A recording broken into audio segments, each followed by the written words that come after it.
Tonight, on the eve of what Donald Trump calls Liberation Day, Canada braces for tariff warfare. They will be effective immediately. But after weeks of information whiplash, there is still a tariff mystery. What will they actually be? Officials say the ice storm that wrecked parts of Ontario was its worst this century. And you'd hear it rattle, and it's almost like an earthquake, and then... With federal parties on the campaign trail, we're taking the show on the road. How does all this kind of uncertainty affect how you plan to vote? So that's where it is tricky. Voters tell us what will drive them to the polls. From CBC News, this is The National with Chief Correspondent Adrian Arsenault in Brampton, Ontario. Thank you for joining us. We're back in Brampton, Ontario tonight, one of Canada's fastest growing and most diverse cities, and part of the Greater Toronto Area, which will play a pivotal role in determining the next federal government. And we're coming to you on a day in which one of the biggest ballot box issues is again taking center stage. In less than 24 hours, Donald Trump's continuous threat of reciprocal tariffs appears poised to become a reality. Trump has promised the levies will be placed on all countries he considers unfair to the U.S., including Canada, though how hard he intends to hit each nation is still far from clear. The U.S. president calls it Liberation Day, but it could fundamentally reshape the Canada-U.S. relationship, causing concern not just with voters and politicians here, but also there, including some Republican lawmakers. Katie Simpson now on the final sprint to this consequential moment. On Capitol Hill, there's a long-shot effort to try to kill some of the tariffs placed on Canada. The president has justified the imposition of these tariffs on, in my view, a made-up emergency. Canadians got a right to be pissed. We got a responsibility to step up as bipartisan members of the Senate and say no. Senate Democrats drafting a resolution to end the national emergency Donald Trump declared in order to impose 25% tariffs on Canada related to border security and fentanyl. But they need help from the Republican majority to get it passed. We're asking for 4 Republican senators to actually go on record what they've all said privately. They're aghast at the tariffs. Republican Senators Rand Paul, Susan Collins, and Tom Tillis are expected to support the measure, prompting Trump to step in, lashing out on social media, writing, "Don't let the Democrats have a victory. It would be devastating for the Republican Party." Even if it passes the Senate, the resolution is expected to be stopped by the Republican-controlled House, meaning it would be a symbolic loss for Trump, intended to be an embarrassment as he fires the next shot in his global trade war. April 2nd, 2025 will go down as one of the most important days in modern American history. As of Tuesday afternoon, the president was still finalizing his tariff plan. He's with his trade and tariff team right now, perfecting it to make sure this is a perfect deal for the American people and the American worker. Trump says these tariffs will be based on fairness, reciprocal tariffs on countries that impose taxes on U.S. goods or have trading barriers deemed unfair to American companies. After months of threats, the world will finally learn which countries and industries will be hit hardest. Canada has been told it will be targeted, though it seems the tariff rate may be lower than some other countries. Still, things are complicated. The foreign auto tariffs are still going ahead, and Canadian businesses are already trying to navigate the 25% steel and aluminum tariffs and border security tariffs. And Katie, the White House says this new wave of tariffs will take effect immediately after Trump announces them tomorrow.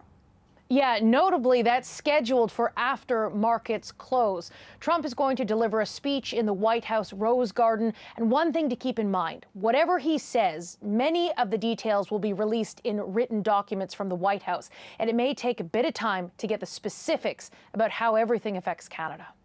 Yeah, good point. All right, Katie Simpson in Washington. Now, Mark Carney has decided to fly back to Ottawa tonight in anticipation of those tariffs. That on the same day he stepped back into the role of Prime Minister to talk trade with Mexican President Claudia Sheinbaum. According to the Prime Minister's office, Carney highlighted his plan to fight unjustified trade actions against Canada, including through increased trade between Canada and Mexico. The PMO says the two have agreed to remain in very close contact. As the world waits, a new U.S. government report is shedding light on what that country sees as unfair trading practices, listing grievances country by country. Alison Northcott on what it says about Canada and Quebec in particular.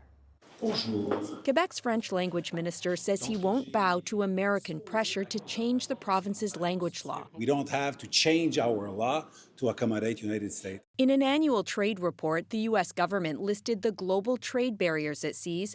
For Canada, it pointed to Quebec's Bill 96, which aims to protect the French language as a technical barrier to trade. A new rule starting June 1st will require companies to translate trademark information on their packaging. On the campaign trail, Bloc Québécois leader Yves-François Blanchet said Quebec should stand firm. The United States would not dare ask any nation on earth to sacrifice their language if they want to deal with the United States. The Liberals, Conservatives, and NDP were also critical as Canada waits for more tariffs. We could see it as a negotiating tactic, or it could be an excuse for a high tariff we may face tomorrow. It's just, it's so uncertain right now. The report also takes aim at Canada's zero plastic waste agenda, part of its efforts to reduce plastic pollution. And on a long-standing sticking point, Canada's supply management for goods such as dairy and eggs. On this Quebec farm, concern and uncertainty are growing. We want to feed Canadian consumers with the rules that Canadian consumers and the population want in place.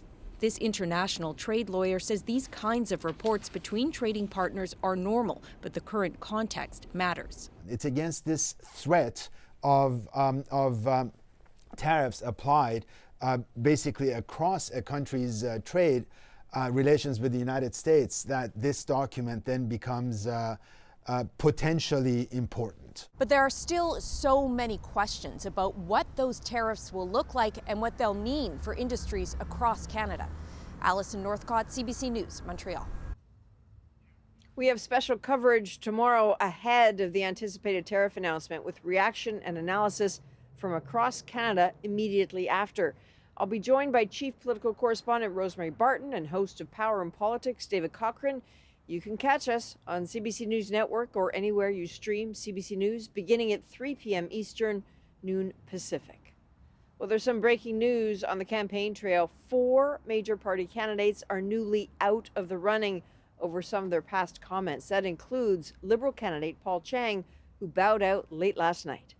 His comments were deeply troubling and regrettable. We will move on with looking for a new candidate for Markham. The RCMP is looking into whether Chiang broke the law when he suggested people turn in a Conservative candidate to the Chinese consulate for a bounty. Liberal leader Mark Carney was standing by him, but in a late-night online post, Chiang quit, saying he didn't want there to be distractions in this critical moment. And 3 Conservative candidates are also out of the race. One of them from British Columbia, confirmed by the party late tonight. The other 2 were announced earlier today, overshadowing the leader's campaign. I'm Evan Dyer, covering the Conservative campaign. Pierre Poilievre held the last rally of his swing through Atlantic Canada this evening on PEI. He's had no trouble drawing strong crowds, but he has had some problems with some candidates, and today the Conservatives dropped 2 of them. Ontario candidate Mark McKenzie was let go over comments where he called for the return of public hangings and also joked that Justin Trudeau should be executed. And Quebec candidate Stéphane Marquis was let go over past social media comments, although the party didn't specify which. Tomorrow, the campaign heads for Ontario, where Pierre Poilievre is expected to respond to the latest wave of tariffs from U.S. President Donald Trump. I'm David Thurton in Winnipeg with the NDP. This evening, Jagmeet Singh met with Manitoba's premier. The province is one of a handful that have signed pharmacare agreements with the federal government.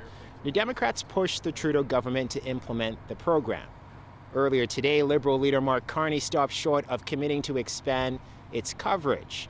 Singh said only New Democrats will make more prescription drugs available for free. and Singh committed to cracking down on the fees charged at cash for care clinics, saying Canadians should have free access to such services.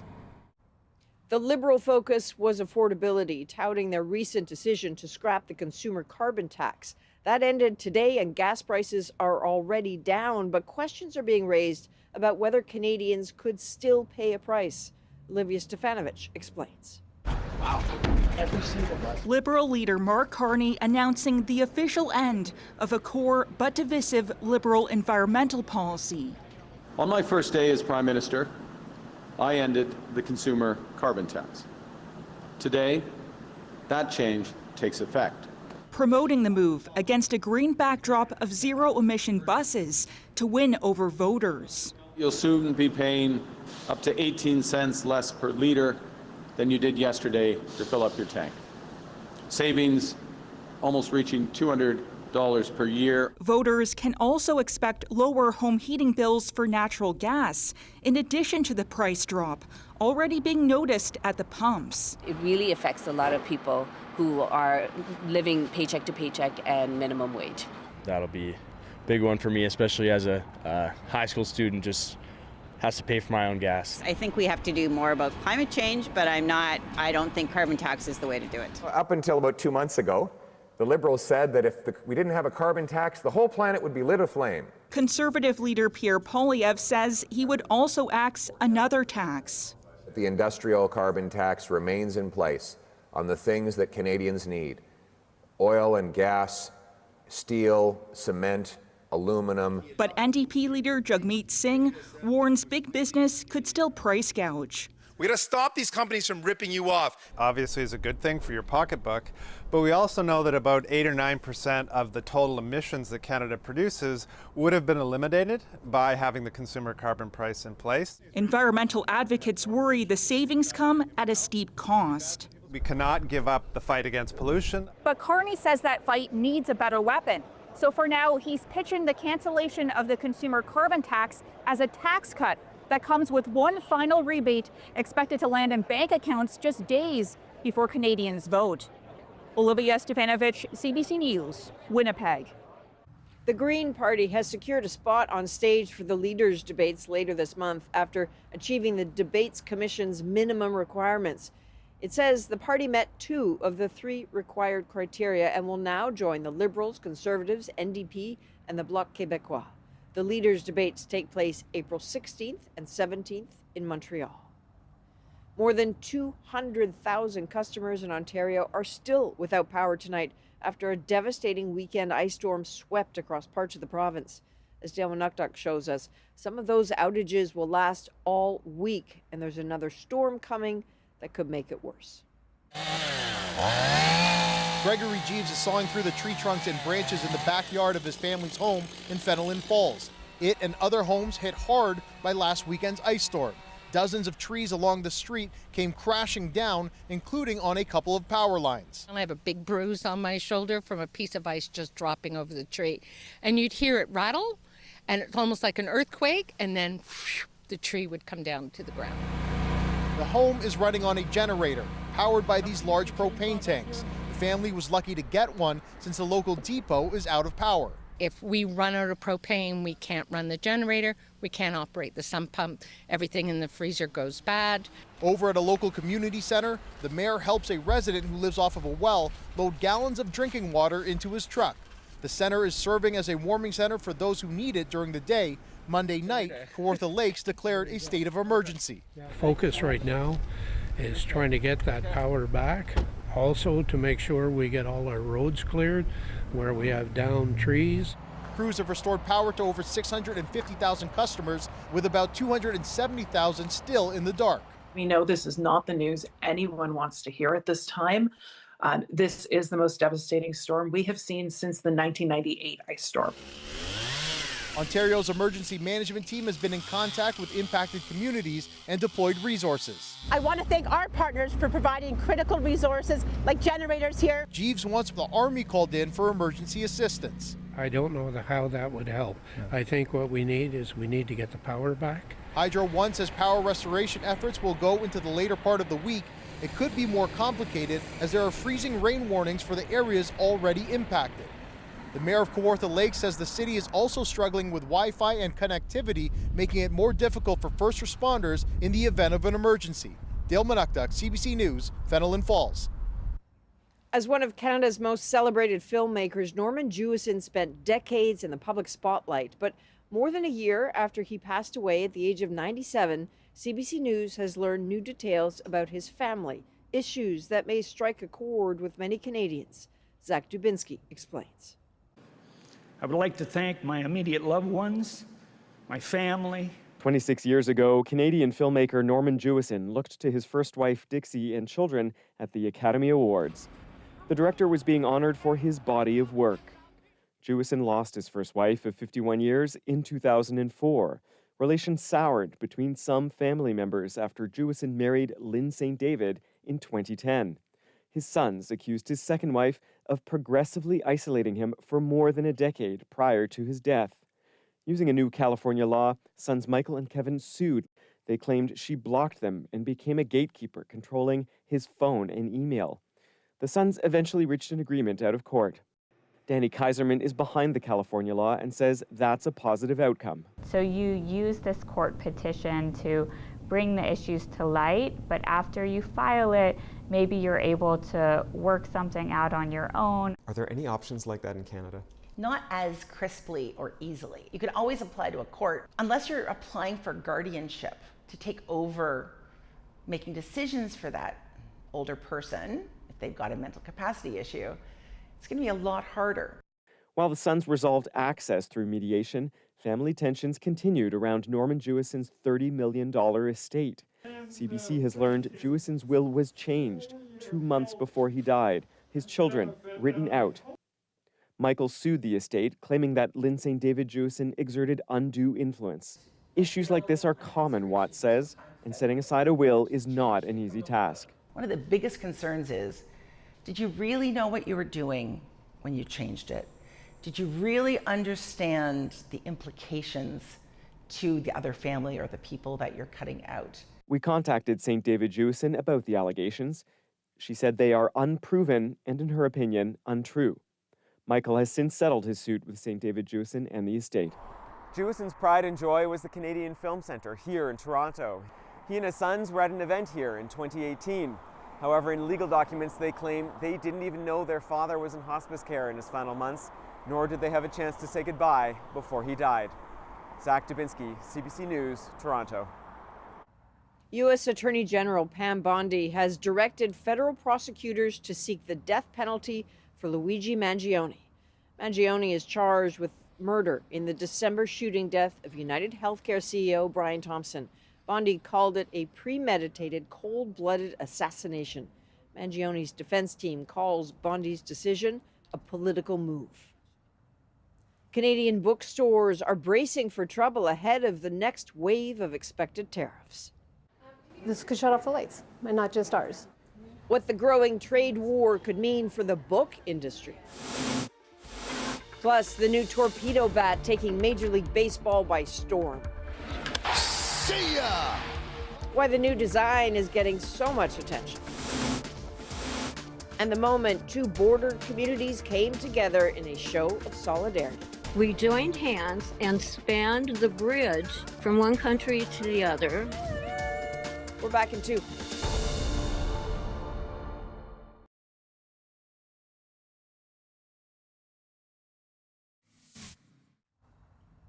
Welcome back. We're here again in beautiful Brampton, Ontario, an important election battleground in the vote-rich GTA. Ontario's third largest city, Brampton, is also its fastest growing, and with lots of manufacturing jobs, the prospect of tariffs hits really hard around here. But worries about the impact of tariffs spread far beyond the plant floor. Some in Canada's literary world worry that books could become collateral damage too, putting bookstores in a bind. And as Nicole Williams shows us, even the Canadian authors who write them are really concerned. So that's Canadian. Okay. JJ Davis says running an independent bookstore the last few years has been tough between the rise of online retail and the pandemic. And wanting to confirm their order. But now, after 30 years in business, she says it could be the unfolding trade war with the U.S. that marks their final chapter. This could shut off the lights, and not just ours, but indies everywhere. Trump has paused tariffs on Canadian goods until April 2nd.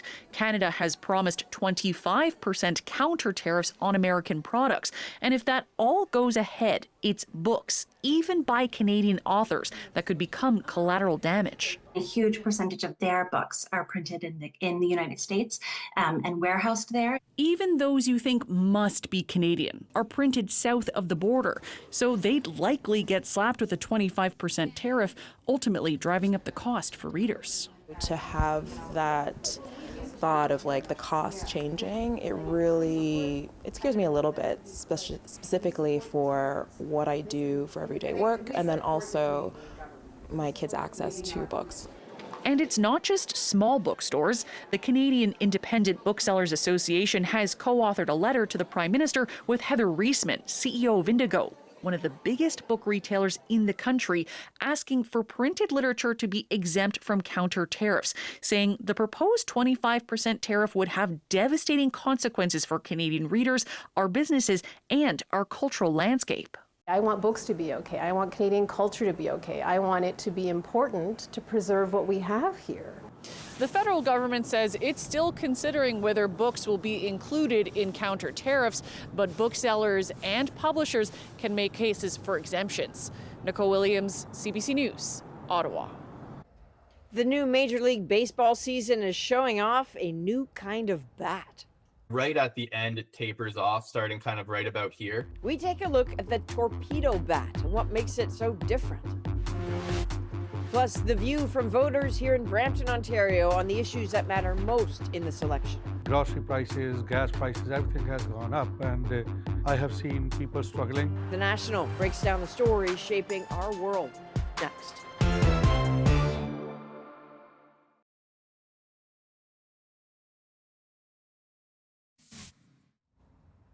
A volcano just south of Iceland's capital erupted again on Tuesday, spewing lava and thick smoke. The eruption, the fifth since December, happened inside a nearby town's protective barriers, prompting evacuations and the closure of the country's famed Blue Lagoon Spa. Well, a new baseball bat design is wowing Major League fans and players. After a weekend home run flurry from the New York Yankees, there's a rush of players looking to get their own Torpedo bat. In a game steeped with tradition, Jamie Strachan shows us the power of a big shape change. Toronto Blue Jay Davis Schneider has a new weapon. Pitchers are throwing 98, so, I need as much help as I can get. They call it the Torpedo bat. It looks a little bit weird, just the way that it tapers off at the top, but other than that, it's, I feel like it's just a regular wood bat. Three-run home run for Jazz Chisholm. The bats used by major leaguers haven't changed for years. But on this season's opening weekend, the New York Yankees clubbed a record number of home runs, many in the lineup using the Torpedo bat. I started using it the last week and a half of spring, I think. I just never looked back after that. Developed by an MIT physicist, the idea of the bat is that it brings more wood or mass to the part of the bat where contact most often happens. Cruz drills it to center. Major League Baseball says the bat is legal, and in a sport resistant to change, players are definitely intrigued. It's just blown up. There's been nonstop emails, texts from tons of pros. Ottawa area bat makers Sam Batts has a long list of major league clients and has quickly ramped up production. Probably hundreds of players across the MLB are now ordering this within the last couple of days. So it's been a crazy day for the bat makers in the world. Feels pretty good. It's the Torpedo bat that everybody's talking about. Davis Schneider's the only Blue Jay that uses it, and he says so far it has made a big difference. At the same time, Schneider jokes, the Torpedo doesn't hit the ball for you. It's the carpenter, not the tools. You still got to square up the ball, you still got to hit it hard, still be on time, so that aspect it doesn't really change. But when it comes to hitting a baseball, often regarded as the hardest thing to do in sports, every little advantage helps. Jamie Strachan, CBC News, Toronto. Did you catch that? Jamie has a great swing there. Listen, throughout the election campaign in each community we visit, we're bringing together voters to find out what conversations they're having before they cast their ballots. The fastest growing big city in Canada has some serious growing pains. I think we should let immigrants in, but they should be coming here to do something that's going to help us. They should place those people where the need is. Brampton has big potential, big needs, and for some people here, there is big confusion about how to vote. Donald Trump said that he would rather deal with Carney. So do you feel like you're being played? Yes. 4 voters, 1 conversation, and it starts with their wallets, which are hurting. So we're in Brampton because, right, this is the fastest growing large city in all of Canada. And I'm so curious what that does for all of you for the affordability of living here. Amrit? Okay, so I've noticed that house prices have gone up so much. I've lived in Brampton my whole life. I was born and raised here. So when my parents bought the house we live in now in 2002, it cost $300,000, and now our house costs over $1 million. I think it's just crazy seeing how much prices have gone up. So you live with your parents? Yeah. You're 32, Yeah, because right? I'm Indian. In our culture, we don't move out until we get married. But if you did move out, would you be able to afford a place to live? No, I have no idea how I'll ever be able to afford a house. Harvinder, I know that as a trucker and as someone who helps feed people in the Gurdwara, you certainly see affordability right in front of you in a whole bunch of ways. How does it play out for you? Like grocery prices, gas prices, everything has gone up. And I have seen people struggling. There's a free kitchen at the Gurdwara, and we have seen, we feed about 5,000 people every day. You see people coming in early in the morning and leaving at 9:30 when they close. These people are homeless. They have no place to stay. And who is it that's mostly coming to you for help? See, everybody can come to Gurdwara, but we have seen increased number of international students and new immigrants, not just Indian people. We have seen Canadian people, white people, black people coming to Gurdwara for food. It's interesting when you talk about the new Canadians, because I guess when I think about the city, again, Brampton, so the average age here is younger than the rest of Canada, right? More than 50% of people who live here were born outside Canada. So there's been this surge of immigration. Yes. Has that caught anybody off guard? Yes. That surge in immigration? You have seen increased number of international students. They were giving work permits to the visitors, and I don't know what's the policy behind, government's policy behind it. Those increased number of workers, the wages have gone down as well. How do you see the effect of that surge in immigration? As a business owner in downtown Brampton, I can receive at least 9 to 10 young people knocking the doors for work opportunities. So when you see this increment every single day, it's telling you that your city needs something, and something has to be done.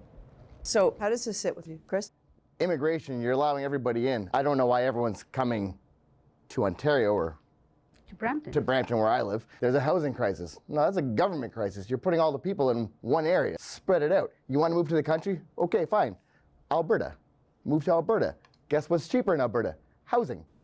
What is your feeling about the speed of immigration to Brampton? Too much? Does it need to be stopped, or is it just fine?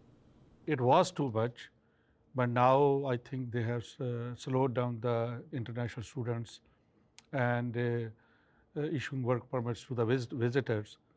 It's a good thing that they finally took some action. Brampton is bursting to its seams, like everybody is coming to Brampton, and they should place those people where the need is, not that everybody should come live in Brampton. What do you think on immigration? Has it been too much? Should it be curbed? I am an immigrant. I'm doing everything possible, putting myself in those shoes as a Canadian, raising the flag of Canada first. And that flag of Canada also can be raised when you're coming into the country in the Yukon. So go and send these new immigrants living there for 2-3 years. No more Brampton, I think. You have to have the balance. I think we should let immigrants in, but they should be coming here to do something that's going to help us. Like, for example, work in the trades. They can build more houses. That will bring the cost of houses down. My whole family immigrated here. I was born here, but my entire family's from India. So I will always be on the side of immigration. I'm with you. Yeah. I like immigration. This is Canada. It's a tossed salad.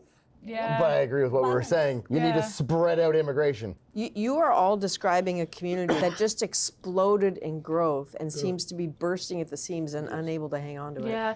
Is it accurate to say that you think that this community has grown beyond its capacity to service the people? Yeah, for sure. Completely. And what's the risk of that? I have friends who've installed things in people's houses and can't believe the living conditions in a lot of houses. I saw for myself a room on a main floor with a bed in it and a hot plate, and then around the corner was a bathroom. That was one person living there, and they were paying $500 a month rent.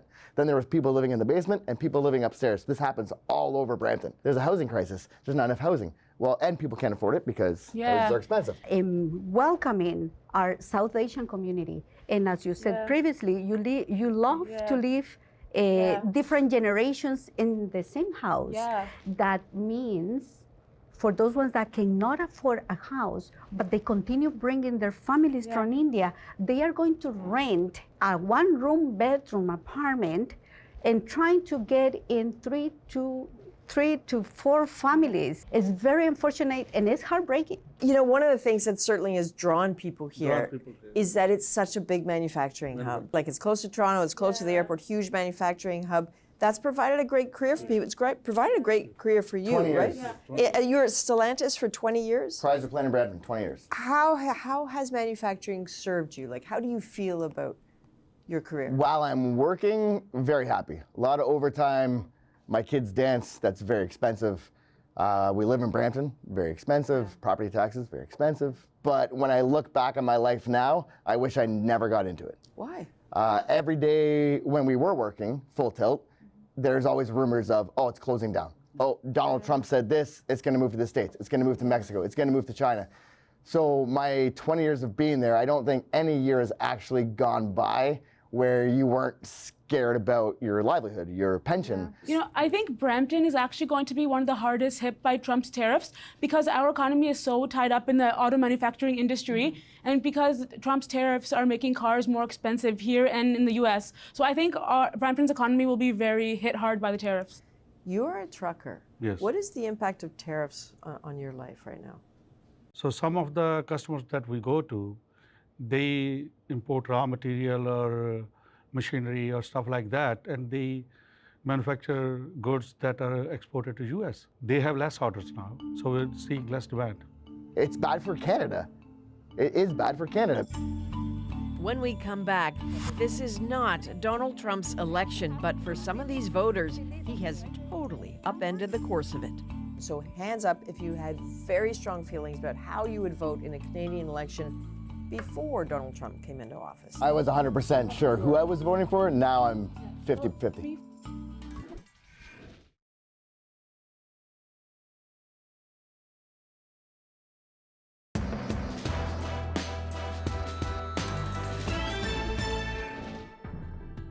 So I'm curious, how does all this kind of uncertainty affect how you plan to vote? So that's where it is tricky. So I've generally been liberal. About a month ago, I would have said conservative 100%. And then in the last couple of weeks, Donald Trump said that he would rather deal with Carney, which I think he's lying. I think Canada, not everybody, because I know people who like him, which is fine, but I think Canada doesn't like him because he's threatening Canada. So when he says, I'd rather deal with Carney, I don't believe you. I think he wants Polyev. So then I'm like, well, now I don't want to vote for Polyev because I don't want to appease Donald Trump. So do you feel like you're being played? Yes. Okay, so what I feel is that Mark Carney could actually stand up to Donald Trump, but I feel like Pierre Poilievre is Canada's version of Donald Trump because so much of what they say is very similar. Like, have you noticed that Pierre Poilievre's slogan is Canada first? Donald Trump's slogan was America first. And I saw a video where they showed, like, line by line, Pierre Poilievre saying things and then Donald Trump saying the exact same things. They use so much of the same terminology, and I just feel like if Pierre Poilievre as Prime Minister would be similar to Trump. He's going to create so much chaos. I'm voting Liberal for the first time. I think Canada is forgetting what Liberals have done in 8 years. So, and I don't find that right. And this is an important point where Canada as a whole, and this is the whole situation, we are thinking with the heart, with our hand and our hearts about Canada? Really? Because if we continue thinking that Trump is going to continue leading our country, we're dead. We have to think as a whole. We have to think as Canada one. I just need to poke at this a little Yes. bit. So are you saying that the focus on Trump has been a distraction? Totally. Totally. If any of you were sitting in front of a leader of a party now, which one would it be and what would you ask him? I'll start with Chris. I think I would choose Mark Carney. Yeah. I'm very curious about why every commercial from both sides is negative about the other side. I want to know what you're doing. I would ask him, are you going to open up the pipelines? That to me would be number one for Canada. Okay. I would ask Pierre Poilievre why he won't get a security clearance, because I don't like his answer. He said he had one when he was a cabinet minister, but that was in 2015. They expire every 5 years, so his reason doesn't make sense. And also, he doesn't allow media to travel with him during the campaign. So I feel like, what is he hiding? I just don't trust him. Okay. Gretel? I did not know that. Thank you. You're welcome. I think I have for both of them the question of how both of them are going to defend the sovereignty of Canada as a superhero, which sometimes we are looking for. Who is going to be the superhero that is going to have the answer to defend Canada, Canada first, and how they are going to tackle the burn and taxes? Harvinder. I'll ask Mark Carney, ask him to listen to common people, put his ear to the ground, stop listening to the advisors from big think tanks who are funded by big companies. So start listening to people like this show. You have done shows you're going to do all over Canada. Listen to what people have to say for it. Then he can have better understanding what people's issues are. So I'm just curious, if we can do a show of hands here, hands up if you had very strong feelings about how you would vote in a Canadian election before Donald Trump came into office. You were pretty sure how you would vote in a Canadian election? You were as well? I was 100% sure who I was voting for. Now I'm 50-50. Well, before Trump came in, I was going to vote NDP. After Trump came in and Mark Carney became the new Liberal leader, I changed to Liberal. I am sure. I am sure. Were you sure before Trump I came was. in? Okay. I was. And as I said before, you have 8 years to change Canada. You had those 8 years to shift the country differently, and you didn't. What is make you think you are going to do it now? And has the presence of Donald Trump changed your mind on how you might vote? For you, it's a no. No. Okay. Yes, for me. For you, it's a yes. Yes for me. Yes for you. No. No, it hasn't. No. I was never a conservative, and looking at Poilievre, everybody can say when you are in opposition that this thing is broken or it's not working. But he never floated any idea, any kind of idea that how he's going to fix it. You had a perspective and you're still sticking with your perspective. I wonder how many people, though, are confused in Canada about how they're going to vote now because of the presence of Donald Trump, because of the great distraction of Donald Trump. What is this thing that's playing out in your head? There's so many distractions in my head. Politics, I was never a fan of. I never cared about that. I started paying attention in roughly 2016. Now, what happened in 2016? Trump got The elected. Apprentice became president of the United States of America. So that got me interested. So I think people have gone so far left, which I hate. Yeah. People have gone so far right that I hate. So then Pierre Poilievre came in and said, I'm going to take out carbon tax. And then Carney comes up and says, yeah, we're going to do that. No, but you put it in. You can't. This is where you said, don't forget what they've done for the last 8 to 10 years. There's probably so much government waste financially. Maybe you can find out how to cut down on government spending before you raise taxes on everybody. Correct. The misuse, the mismanagement of funds from taxpayers' money is huge. And this is why I'm 50-50. And you're still not sure, eh? Yeah. So you don't vote? But at the end of the day, this to me is telling me, regardless who is going to go to be our next prime minister, at the end of the day, you drive your life. You have to continue working. You have to continue going there to bring the best to your family's table. It's your responsibility. The government and the political sector can only make it a little easier, but never have been easier.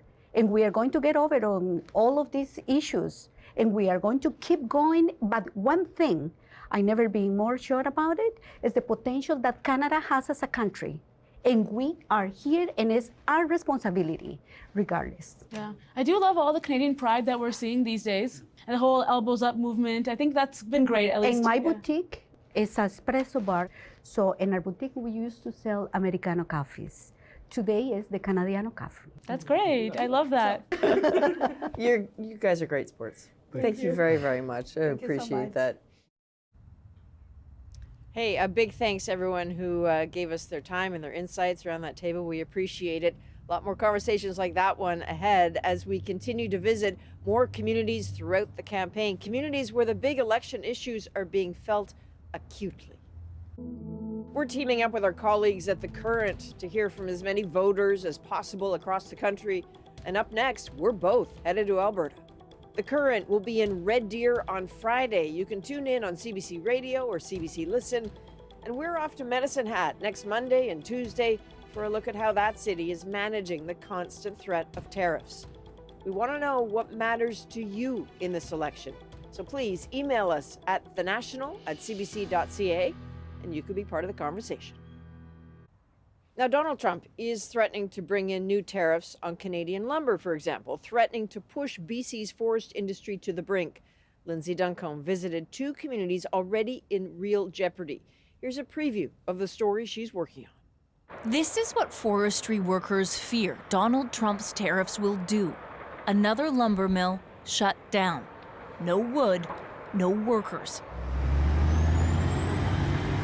A fresh crisis for an industry already close to collapse, forcing communities dependent on trees to come up with new ways to survive. And where is this going to go to then? This will go to Texas. John Brink is worried. So this moment is hard for you. It is, yeah. What worries you the most? A lot of people will get hurt, losing their jobs, losing their businesses. You can watch that story in the days ahead. Coming up next, spanning two countries, a cross-border display of unity. It felt so good because we're family. Canadians and Americans join hands across the border. That's next in our moment.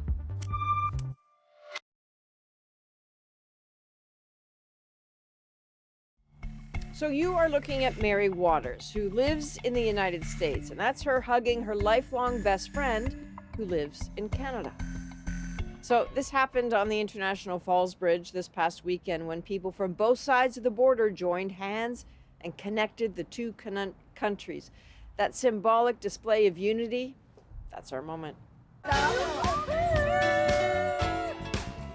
It felt so good. It was about extending goodwill because we're family.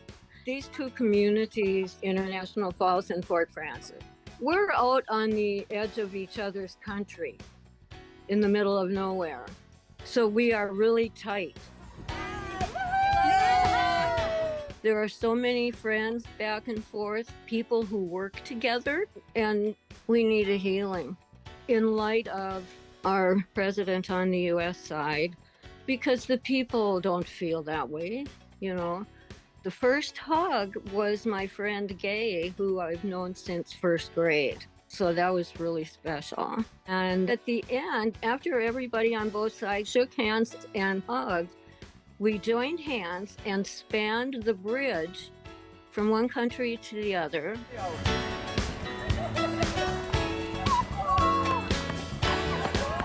I just want the love to ripple out, and I think it will.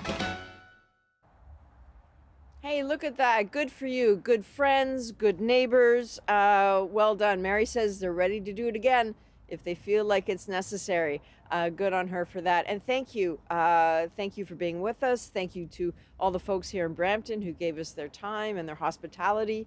You can watch us anywhere, anytime on the free CBC News app and subscribe to the National's YouTube channel. I'm Adrienne Arsenault in Brampton. Take care.